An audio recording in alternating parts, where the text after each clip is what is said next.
Hi friends, இன்றைக்கி north Indian ஸ்டைலில் ஒரு மாங்காய் ஊறுகாய் போடுறது எப்படின்னு தான் பார்க்க போகிறீங்க. இது என்னோடய பக்கத்து வீட்டுக்காரங்க தான் எனக்கு போட்டு கொடுத்தாங்க.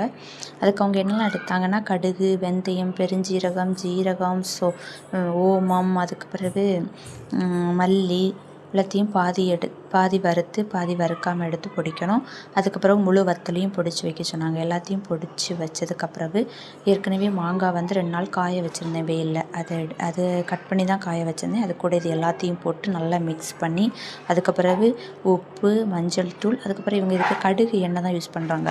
கடுகு எண்ணெயும் அதில் விட்டு நல்லா மிக்ஸ் பண்ணி 2 நாள் மூடி போட்டு மூடி வைக்கணும். அப்பப்போ நம்ம கிளறி மட்டும் விட்டால் போதும். அதுக்கப்புறம் 2 நாளுக்கு அப்புறம் எடுத்து இதை வெயிலில் வைக்க சொன்னாங்க. வெயிலில் வச்சு எடுத்தால் இந்த மாங்காய் ஊறுகாய் 1 வருஷம் வரைக்கும் கெடாமல் இருக்குமா. ரொம்ப டேஸ்ட்டாக இருந்துச்சு. ஏற்கனவே அவங்க போட்டு வச்சுருந்ததை எனக்கு கொடுத்துருந்தாங்க. இந்த வீடியோ பிடிச்சிருந்தா லைக் பண்ணுங்கள், ஷேர் பண்ணுங்கள், கமெண்ட் பண்ணுங்கள், சப்ஸ்கிரைப் பண்ணுங்கள்.